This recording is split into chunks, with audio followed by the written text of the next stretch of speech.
김기현 대표의 흔들리는 리더십 속에 5대0 히딩크도 교체로 나왔다. 김기현 지키기 뭉치는 친윤계. 네. 지금 흔들리는 김기현 대표의 리더십에 대해서 유상범 전 대변인이죠. 이렇게 얘기를 했습니다. 들어보시죠. 거기서 당이 공천을 한 이상 예. 당이 적극적으로 그것을 극복하기 위한 노력을 보이는 것 그 자체도 예. 당이 하나 되는 모습으로 또 앞으로 다가올 정말 중요한 4월 그 총선에서 그 총선을 어떻게 대비할 건가를 우리가 또 경험할 수 있는 좋은 경험도 되고요. 과거에 히딩크가 이제 월드컵 4강 시나를 이루는데 예. 그때 그 월드컵 4강 치르기 전에 5대0이었죠, 별명이. 5대0이라고 예. 조롱을 많이 당하면서 교체론까지 나온 적도 있습니다. 예. 결국은 내년 4월 총선이 결국은 모든 것에 초점이 맞춰져 있고 거기에 이것이 이제 반면 교사로 삼을 예. 좋은 경험이었다. 저는. 네. 지금 5대0으로 비판받았던 히딩크 감독도 결국 월드컵 4강 신화 쓰지 않았느냐라는 겁니다. 다시 말해서 김기현 대표 4강 신화, 총선 압승 신화 쓸 수 있다라고 지금 유상범 의원은 지금 얘기를 하는 건데, 근데 총선에 압승하는 신화를 쓰려면 지금 현재 상황에 쇄신 혁신을 해야 되고요. 그러려면 혁신이가 일단 출범을 먼저 빨리 해야 될 것 같습니다. 근데 다음 기사 볼까요? 여당 선거 참패 일주일째 혁신기구 발족 못해. 맡을 인물이 없다. 김병민 최고위원님. 예. 맡을 인물이 없다. 구인난이다라는 얘기인 것 같아요.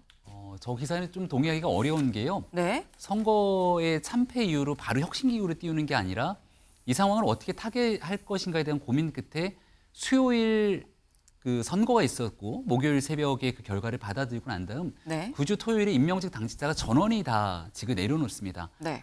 당이 굉장히 어려운 상황 속에서 무거운 책임감을 지고 누군가가 물러나 있는 상태였기 때문에 당장 중요하게 사무총장부터 핵심 당직자를 어떻게 임명하면서 전열을 재정비할 것인가가 첫 번째 주어진 과제였고요. 그 내용들을 바탕으로 월요일 어제 그제 이 최고위원회를 통해서 그 임명직 당직자에 대한 인선이 정리가 됐습니다. 국민의힘의 최고위는 월요일과 목요일에 있기 때문에 이제 네. 내일 있을 최고위원회가 임명직 당직자 이후 어떻게 변화하는 기구를 만들고 네. 거기에 대한 사람들이 만들어질지에 대한 내용들이거든요. 통상 인선 같은 경우가 그 전에 어떤 사람들이냐 하마평에 오를 수 있기 때문에 네. 취재 과정에서 사람이 안 보인다 이렇게 얘기를 할 수는 있을 것 같은데요. 내적으로 김기현 대표를 비롯해서 지금 당을 혁신할 수 있는 수많은 사람들과 접촉하면서 네. 그 기구 출범을 위한 노력들을 하고 있는 만큼 시간을 갖고 지켜보면 단계에 맞춰서 사람이 바뀌고 제일 중요한 내적 변화, 컨텐츠나 그리고 메시지, 전체적인 국민의힘의 운영 방향들이 어떻게 변화하게 될지가 하나둘씩 나올 거라고 생각합니다. 지금 수면 위로 실명이 거론이 되지 않기 때문에 안 보인다, 맡을 인물이 없다는 얘기가 나오는 거지, 사실 물밑에서 굉장히 많은 사람들이 논의가 되고 실제로 접촉도 하고 있다. 좀 기다려보시라라는 말씀을 하셨습니다. 김영배 의원님, 사실 민주당에서 먼저 혁신위가 있었어요. 혁신위가 있었고 사실 혁신위가 좀 그 당시에도 좀 늦게 발족이 됐습니다. 근데 지금 보면은 혁신위가 사실 시간이 늦어지면 늦어질수록 혁신 동력이 좀 서서히 떨어지는 거 아니겠느냐라는 우려가 있을 수 있거든요. 먼저 해보신 입장에서 어떻습니까? 제가 이제 아까 말씀드렸듯이 지금 갈림길에 서 있다고 말씀을 네. 드렸잖아요.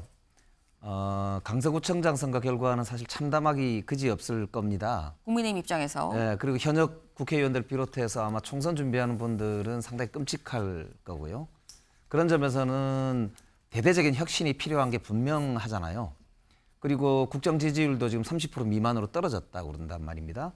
심각한 상황인데 여기서 분명하게 대통령 중심으로 친윤 신당 이런 방향으로 갈지 아니면은 범보수 세력을 모아서 네.